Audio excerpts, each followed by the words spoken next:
Hi hello எல்லோரும் எப்படி இருக்கீங்க? நாம் இன்றைக்கி பார்க்க போகிறது ஒரு கீரை சாதம் ரெசிபி தான்.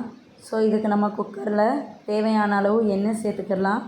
அது கூட 2 டேபிள் ஸ்பூன் நெய் சேர்த்து, தாளிப்புக்காக கொஞ்சமாக கடுகு, அப்புறம் 3 வத்தல், அப்புறம் அது கூட 2 பெரிய வெங்காயம், கொஞ்சமாக பூண்டு எடுத்து வச்சுருக்கேன். ஸோ அதையும் போட்டு நம்ம நல்லா வதக்கிக்கலாம்.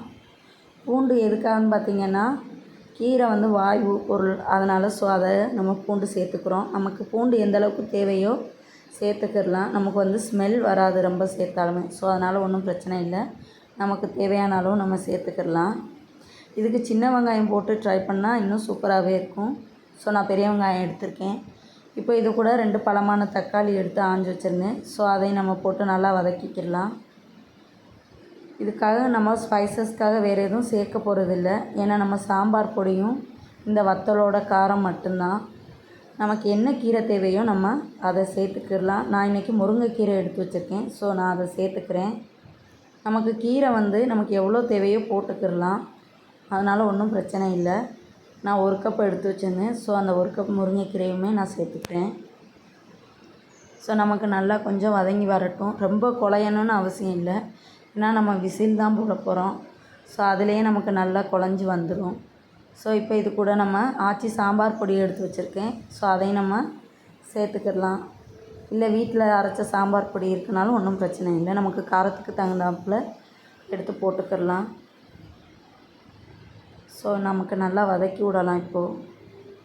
இப்போ இது கூட நான் 1 ஆளாக்கு சாப்பாட்டு அரிசி எடுத்திருக்கேன். ஸோ அது கூட 2 ஆளாக்கு நான் தண்ணி சேர்த்து இதை நல்லா வதங்க விட போகிறேன்.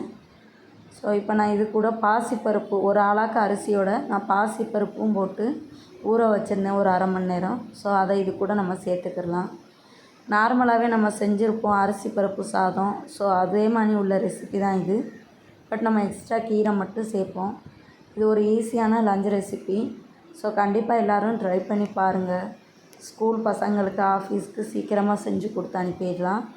சாப்பாடுமே ரொம்ப டேஸ்டியாகவும் இருக்கும். ஹெல்த்தி ரெசிபியும் கூட. ஸோ கண்டிப்பாக ட்ரை பண்ணி பாருங்கள்.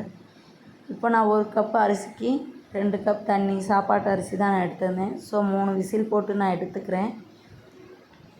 பாருங்கள் இப்போது எவ்வளோ சூப்பராக வந்திருக்குன்னு. ரொம்ப சூப்பராக இருக்கும். கண்டிப்பாக ட்ரை பண்ணி பாருங்கள். இதுக்கு நமக்கு பெரிய சைடிஷ்லாம் கூட தேவையில்லை.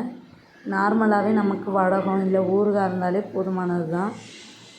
ஸோ ரொம்ப சூப்பராக இருக்கும். ரொம்ப ஈஸியான ரெசிபியும் கூட. கண்டிப்பாக ட்ரை பண்ணி பாருங்கள். அப்புறம் நிறையா நம்ம சேனலில் இப்படி போன்ற சாப்பாட்டு வீடியோஸ் வரும். ஸோ கண்டிப்பாக சப்ஸ்கிரைப் அண்ட் லைக் பண்ணி பாருங்கள். கண்டிப்பாக இந்த ரெசிபியை செஞ்சு பார்த்துட்டு எப்படி இருந்துச்சுன்னு கமெண்ட் பண்ணுங்கள். நம்ம அடுத்த வீடியோவில் பார்க்கலாம்.